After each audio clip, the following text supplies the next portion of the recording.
Bago ang lahat, maaari bang tulutin ng nakakalat sa ibabaw ng inyong mga upuan at ayusin na rin ang inyong upuan na maaari na kayong magsipo. Isang magandang hapon mga bata.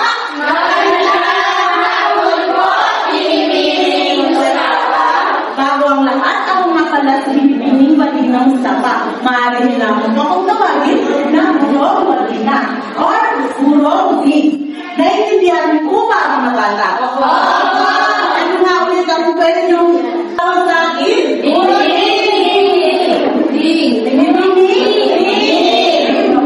Kamusta naman ang lahat? Kumain ba ang lahat? Oo naman ang gano'n. Ngayon, titignan ko kung sino-sino ang naririto ngayong araw na to. Kapag tinawag lamang po ang iyong pangalan, sasabihin niyo lang po, ay, narito po, teacher. Naintindihan mo ba mga bata? Madha? Narito po. Okay. What's na? Narito po. Gano? Naririto po. Mahusay, walang sino mang umiban sa araw na ito. Bigyan mo hindi na pasatong class. Ganito lamang po yun. Isa, dalawa, tatlo. Isa, dalawa, tatlo. Ay, pasahod. Ulitin ko pa. Nakuha niyo po ba ang mga bata? Ay, kapatid tayo.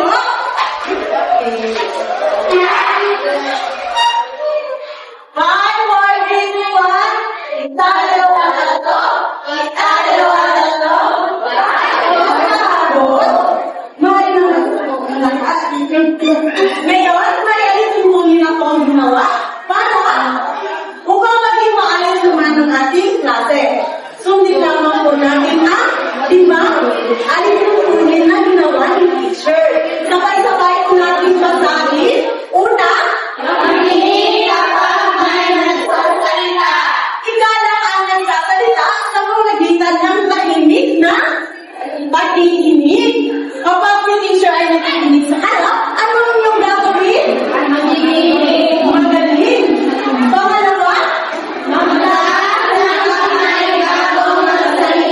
hintayin ang tawag ng ulo bago magsalita. Kapag gusto sumagot, maaari na lamang po itaas ang kanyang kamay o kahit anong kamay pa yan. Pangatlo, pakiulit, panatiliin po itang ang upo at tandang makinig. Nakaupo ba ng ulit, mga bata? Paksa, ma'am. Panglima at pang-apat, sumagot, mag-isa at gawin ang mga aktibidad ng buong puso. Panglima, ipakita ang kabutihan at paggalang sa guro at mahusay. Disiplina plus respeto. Mahusay. Ulit ito. Disiplina plus respeto. Magaling. Ngayon naman po mga bata ay may nanda si teacher ng chart. Ano ang iyong napansin, Marta? Boring po kasi walang design. Okay. Mayroon pa ba mga bata? Yes, baby girl. Ano ang mga pangkat, baby girl? Pangkat 1, pangkat 2, pangkat 3. Mga bata, ito ang ating chart na gagamitin na tinatawag na karamihan ng ipin. Ngayon, mga bata, may iba't ibang kulay na po dito na bibilin. Tingnan nyo na ang maigi, mga bata. Ang pangkat isa ay may kulay dilaw. Ilalagay po ito sa pangkat isa dahil perfect attendance kayo. Ang pangkat dalawa naman po ay kulay verde. Kung tatawagin ay green. Ilalagay po ito sa pangkat dalawa. At ang pangkat tatlo naman po ay kulay lila. Kung sa English ay magaling. Ang pangkat-apat naman po ay kulay kayumanggi. Ngayon mga bata, kung titignan nyo ang chart na ginawa ni teacher, maganda na po ba mga bata? Okay. Ngayon, bago ang lahat, sino na makapagsabi kung ano ang tinalakay natin nakaalang-araw? Yes, baby girl. Sabi kayo. Maaari bang bigyan kami ng halimbawa para mas maging malinaw sa inyong klase? Halimbawa na pinag-usap namin tawag ako Magaling. Bigyan siya ng lang. Alam niyo po ba mga bata kung paano yun? Ito lamang po yun. Isa, dalawa, tatlo, tapos turuin niyo siya at sabihin, magaling ba na silang lang po? Ano na po? Ulitin natin ng sabay-sabay. Isa, dalawa, tatlo. Magaling na silang lang po. So ngayon mga bata, nakalimutan ni teacher na ipapangkat ko kayo. Ngayon, ihahati ko na ika-apat na pangkat ang klase. Pangkat isa, mula kay Mara, papunta kay Jama ay pangkat isa. Mula naman kay Samasa, papunta kay Ali ay pangkat dalawa. Mula naman kay Abitin, papunta kay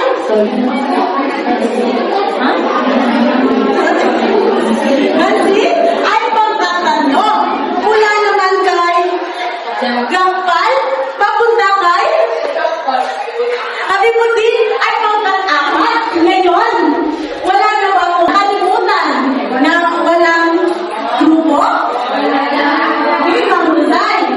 Alalahanin nyo lang ay tandaan nyo lang ang inyong mga pangkat. Maliwanag po ba mga bata? Ngayon mga bata, may hinanda si teacher na larawan. At sabihin niya lamang kung ano ang tanong ni teacher or sasabihin niya lamang. Kilala niyo ba siya? Sino siya? Yes, baby girl. Ano mo? Iulit? Okay. Ay, iba pa ba? Isang bayani. Pwede? Meron pa ba? Yes, at doon? Mahusay! Ano ang aktal niya? Ay, bayani. Yan naman sinabi ni Mawali. Pangkat. Mahusay lahat kayo ay may puntos.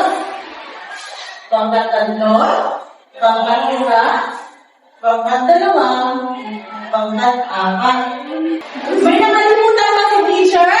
Wala. Ngayon, ipipili ko naman po si Dr. Jose Rizal para matandaan niyo ang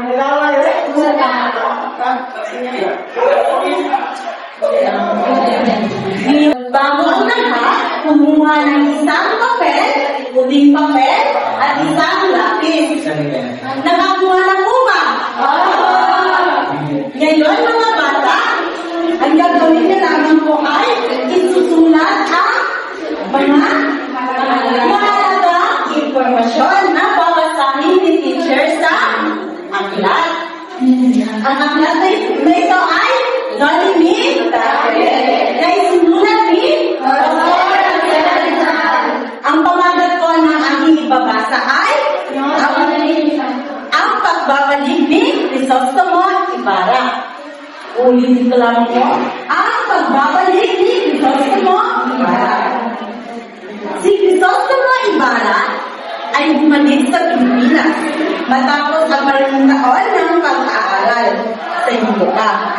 Sa kanyang pagbabalik, nakita niya ang kanyang mga kaibigan at kakilala sa bayan.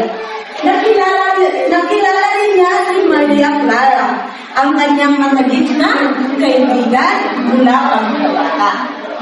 Napansin ni Crisostomo Ibarra ang kalagayan ng kanyang bayan. Maraming taong ang naghihirap at may mga pinulong hindi makakit sa kanilang nasasakpan. Dahil dito, nais niya tumulong sa kanyang bayan.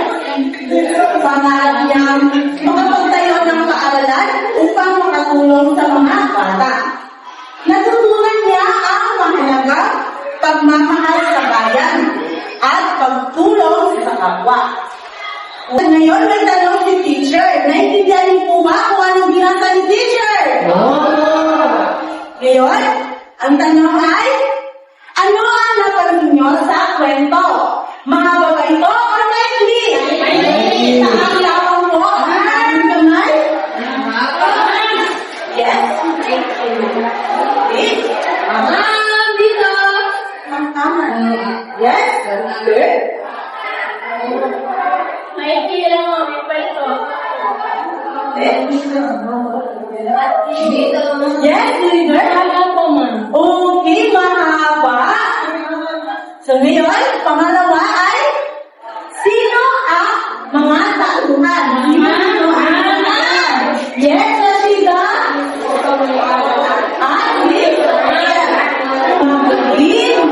At meron pa ba? Pwede ang mga ibang mga tauhan. Ngayon, pangalan sa kwento ninyong nakukuha.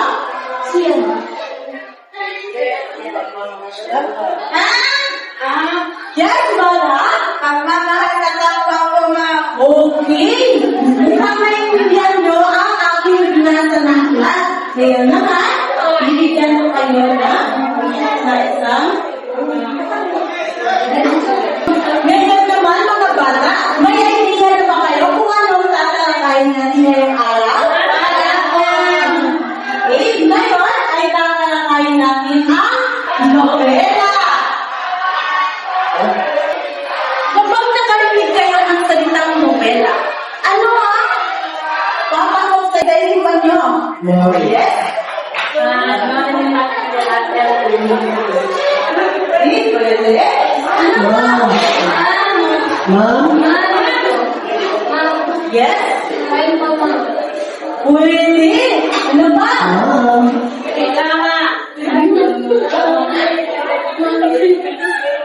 Yes, finger. Pwede. Ang inyong sinagot ay tama.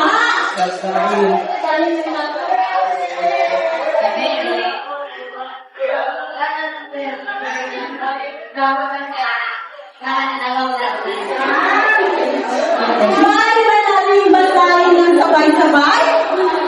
Nobela!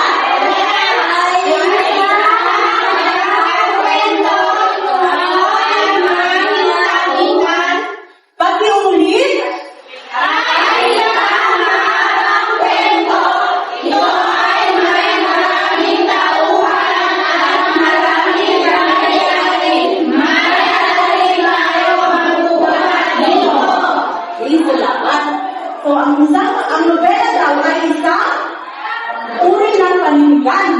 mamalinig kayo ng word na panindigan ay ano? Letter B, sure. Kwento na mahabang pangyayari sa buhay ng tao. Sa damdamin at pangyayari at makakatulong ito sa atin na pang-araw-araw na kabuhayan. Pagkaman ay may 5 uri ng nobela na tinatawag na katangian ng nobela. Maaari bang masahin natin ng sabay-sabay?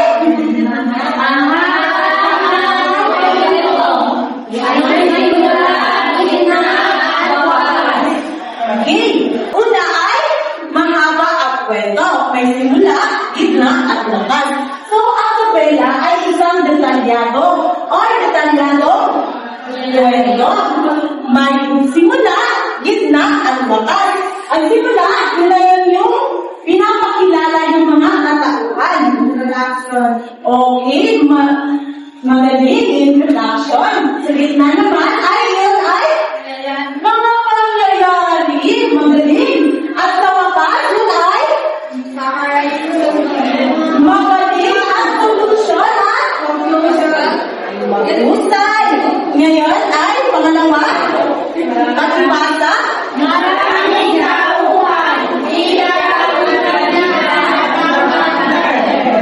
Okay. Sa nobela daw ay maraming tauhan. Ako pa kayo?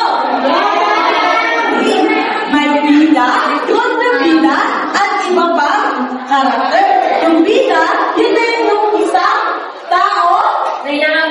Hindi na mamatay ng mga sasabihin. Pwede! Ang kontrabida naman ay namamatay at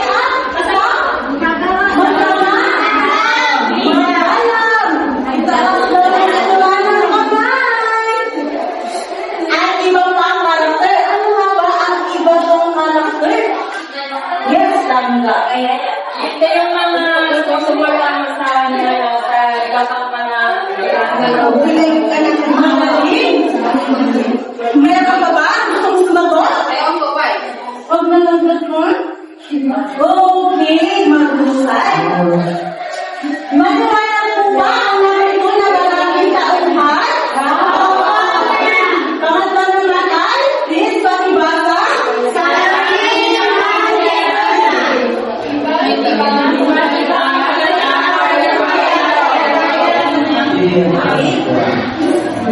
Maraming pangyayari, iba't ibang pinalupas sa kwento. Sunod-sunod ang mga pangyayari.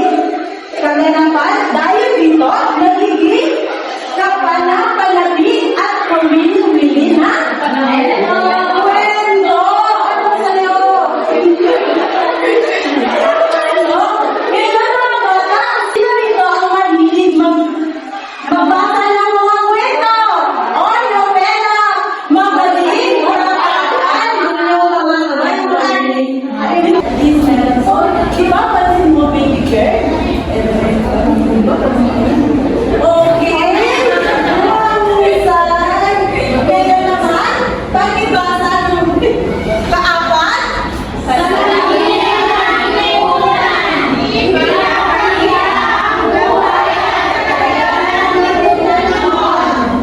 Okay, ngayon, ay salamin ng lipunan. Ang nobela to ay may salinan. Mga bata, ipinapakita ng nobela ang tunay na kalagayan o kalagayan ng mga tao. Tulad ng kanilang kultura, tradisyon, at pamumuhay mahusay. So, halimbawa na lamang ito ay ang mga nobela ay naglalarawan sa kaisayan ng mga Pilipinas.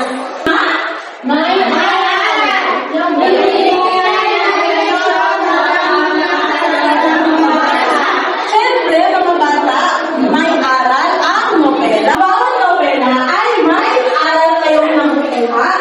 Sige, mga nobela. Baby girl, anong aral na nakukuha mo sa pagbabasa ng nobela? ang alam na pagbabasa ng nobela ay maging Mahusay! Nagmula daw sa pagbabasa ng nobela, ang aral ng nobela ay maging mabuti. Abi ba kayo? Eh, ngayon, ano-ano nga ba ang limang katangian ng nobela? Yes, baby girl? Isa lang lang. Wala tayong start. May anak na, may anak. Yes, baby girl. Maraming taon. Sabi ba kayo?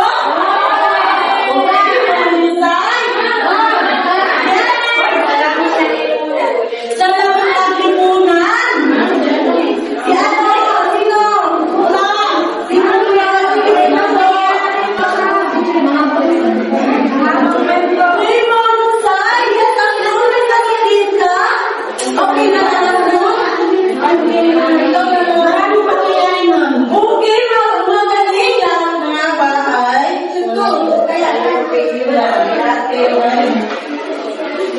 Kaya lahat kayo ay nakapagpunay at magagaling. Ngayon mga bata, naalala niyo ba ang mga pangkat ninyo? Ngayon ay may gagawin tayo.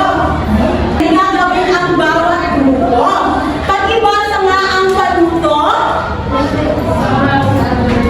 ng sabay-sabay. Paano ito?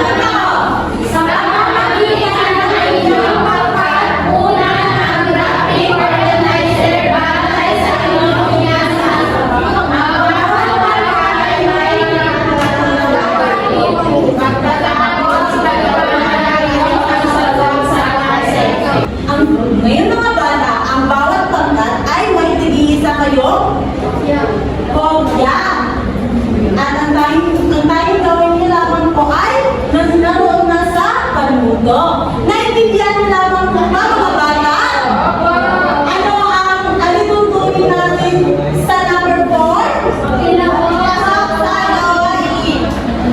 Pag-iulit na? Ngayon, hindi ba ito naman? Ang pangkat isa, ang pangkat dalawa, pangkat tatlo, pangkat apat. Ngayon mga bata, tingnan niyo lamang ang graphic organizer ni teacher sa harap ng pisara. Ang pangkat isa ay nabibilang sila sa tauhan. Ang hahanapin lamang po nila ay sino ang tauhan sa ibabasa nyo na kwento. Sino sila at ipaliwanag sa harap ng pisara. Pangkat dalawa naman po ay banghay. Ano ang nangyayari? At ipaliwanag sa harapan. Pangkat tatlo, aral. Ay, pangkat tatlo ay tagpuan. Saan ito nangyari? Or saan ito? Ang aral, kung anong aral, kung anong natutunan ninyo. Okay, bigyan ko lamang po kayo ng 5 minuto.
ng aralin. Ano to, exciting girl? Yes, baby girl. Ano, pag-ibasa ang tagdang aralin? Guguhin lang, instead na Tama ba?